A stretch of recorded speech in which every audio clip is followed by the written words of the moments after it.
تو اس نے کہا اسے کہ آپ جب ادھر اپنے ہوٹل میں چلے جائیں اور وہاں سے روضہ مبارک میں جاتے ہیں تو آپ تصور کریں گے کہ میں ایک قیدی ہوں، میرے ہاتھ میں ہتھکڑیاں ہیں، میرے پاؤں میں ہتھکڑیاں ہیں، اور مجھے ایک بادشاہ کی طرف جو ہے اس ہتھکڑیوں میں لایا جا رہا ہے۔ اس کا اپنا ذوق تھا، اپنے ذوق کے مطابق اس نے بتایا۔ اس کی تقریب جب ختم ہوئی تو پھر اس نے مجھ سے پوچھا کس طرح جانا چاہیے، تو میں نے اسے کہا کہ اس کی بات ہر کسی کا اپنا انداز ہوتا ہے محبت کا۔ کسی نے وہاں پر مدینہ شریف میں مصر کے سلطان کو دیکھا، ایک حاجی نے پہچان لیا کہ مصر کا سلطان ہے، تو اپنی جاہ و حشمت میں اپنی ایک خاص انداز میں جا رہا تھا۔ اس سے پہلے اس نے محمود غزنوی کو دیکھا کہ وہ پراگندہ حال، بکھرے ہوئے بال، بکھری ہوئی داڑھی، اور ادھر حضور کے روضے پہ وہ رو رہا ہے۔ پہچانا کہ سلطان محمود غزنوی ہے۔ تو جب اس نے مصر کے سلطان کو دیکھا، سلطان محمود غزنوی سے اس نے پوچھا تھا کہ آپ کس طرح، وہ سلطان ہے، اس کیفیت میں نے کہا کہ میں سلطان ہوں تو غزنی میں ہوں، افغانستان میں ہوں، ادھر میں ایک درویش ہوں، ایک ملنگ ہوں، ایک سائل ہوں، ایک منگتا ہوں۔ اس کا یہ انداز ہے۔ وہ مصر کے سلطان سے جب اس شخص نے پوچھا، اس نے بتایا کہ میرے یہ قبہ، جبہ، دستار، یہ کپڑے، یہ جاہ و حشمت، یہ میرے حضور نے مجھے دیا ہوا ہے۔ میں یہ ساری چیزیں آپ کے سامنے پیش کرتا ہوں کہ یہ آپ کی عطا ہے اور یہ سب کچھ آپ نے دیا ہوا ہے۔ ہر ایک کا اپنا انداز ہے۔ تو صاحب کو، حاجی صاحب کو جب اس کی تقریر ختم ہوئی، میں نے اسے کہا کہ کوئی ہتھکڑیوں کی ضرورت نہیں ہے، وہ رحیم و کریم آقا ہے، اور صرف آپ یہ تصور کریں کہ یہ مدینہ ہے اور حضور کی حیات ہے اور آپ کا دربار لگا ہوا ہے، اور مجھے یہ سعادت مل رہی ہے کہ میں آپ کو صلاۃ و سلام پیش کر رہا ہوں۔ اور پھر میں نے اسے کہا کہ جذب القلوب مدینہ کی تاریخ کتاب ہے، شیخ عبدالحق محدث دہلوی نے لکھا ہے، اس میں اس نے ایک روایت نقل کی ہے کہ کوئی غلام جب حضور کو سلام کرنے جاتا ہے تو جب غلام سلام کرنے جاتا ہے کہتا ہے کہ السلام علیکہ ایھا النبی ورحمۃ اللہ وبرکاتہ، الصلاۃ والسلام علیکہ یا رسول اللہ، جو بھی الفاظ ہیں صلاۃ سلام کے، تو یہ امتی کے سلام سے پہلے حضور اس کو سلام کرتا ہے، اس امتی کو۔ یہ شیخ عبدالحق محدث دہلوی کا کلام ہے، اور اس نے ایک روایت اس پہ نقل کی۔ میں نے اسے کہا کہ آپ یوں سمجھے کہ میں جا رہا ہوں، پہلے میری وہ سلام کر رہے ہیں سرکار، اور پھر میں سرکار کو اس کا جواب دیتا ہوں، سلام کرتا ہوں۔ تو یہ سعادت مدینہ شریف کی، اللہ تبارک و تعالیٰ وہاں کی ادب کا، مدینہ شریف کی ادب کا ہے زیر آسماں از عرش نازک تک، وہ تو آسمان سے نیچے کی جگہ ہے، لیکن اس کی ادب کے تقاضے عرش سے بھی نازک تک ہیں۔ نفس گم کر دمِ آیت جنید و بایزید اینجا، جو جس کے نفس گم ہے جنید اور بایزید کی طرح لوگ ادھر آتے ہیں اور حاضری اور ڈیرے ڈالتے ہیں، وہاں بہت ادب سے مدینہ شریف میں رہنا ہے۔ مجھ سے بات ذرا لمبی ہو گئی۔ میلوڈی سروسز اور واجد صاحب کا ایک بڑا خوشگوار تجربہ رہا ہے حج کے حوالے سے، انشاءاللہ تعالیٰ آپ کا حج جو ہے پرسکون رہے گا۔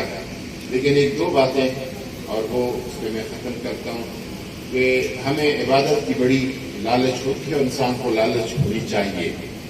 تو میں آپ کی آسانی کے لیے بتاؤں کہ مکہ مکرمہ، پورا مکہ مکرمہ حرم ہے۔ اگر آپ نماز پڑھے اپنے ہوٹل کے کمرے میں تو بھی اس کا ثواب 1,00,000 نمازوں کے برابر ہے۔ اپنے کمرے میں جو آپ نفل، فرض جو بھی نماز پڑھتے ہیں، تو اس حوالے سے میں اپنے جب خاندان کی فیملی کے لوگ میرے ساتھ جاتے ہیں ان کو یہ تلقین کرتا ہوں کہ حج سے پہلے، کیونکہ اس دفعہ موسم بہت گرم ہوگا، حج سے پہلے چونکہ آپ کے لیے سب سے اہم 5 دن حج کے ہیں، 8 ذی الحج، 9 ذی الحج، 10 ذی الحج، 11 ذی الحج، 12 ذی الحج، یہ اصل میں حج یہ 5 دن ہے۔ تو اس کے پہلے آپ اگر روز حرم میں جانے کی کوشش کریں، وہاں پہ بھیڑ بھاڑ، گرمیوں میں آپ کو دودھ کے بغیر کہیں جگہ نہیں ملے گی، تو اپنی توانائی ضائع ہو جاتی ہے، اور پھر حج کے لیے بندہ کمزور ہو جاتا ہے، جو فرض کام ہے وہ پھر رہ جاتا ہے۔ تو اس حوالے سے ہمیشہ ہم یہ تلقین کرتے ہیں اپنے حجاج کو کہ حج سے پہلے کوشش کریں اپنی آرام کا، اپنی راحت کا۔ ہاں، جب حج آپ کا مکمل ہو جائے تو آپ کے ذمے کوئی بڑا کام کر نہیں ہے، پھر اگر تھوڑی بہت بخار، زکام، نزلہ، تھروٹ انفیکشن کچھ ہو بھی جائے پھر کوئی مسئلہ نہیں ہے۔ تو اس حوالے سے ایک تو اس بات کا بہت زیادہ خیال رکھیں، اپنی آرام کا، اپنی آسائش کا، اور جو سعودی حکومت کی اور اپنی حج ٹور آپریٹر کی، پاکستان کی ادھر وزارت حج کی جو ہدایات ہیں اس ہدایات پر عمل پیرا ہونے کی کوشش کریں۔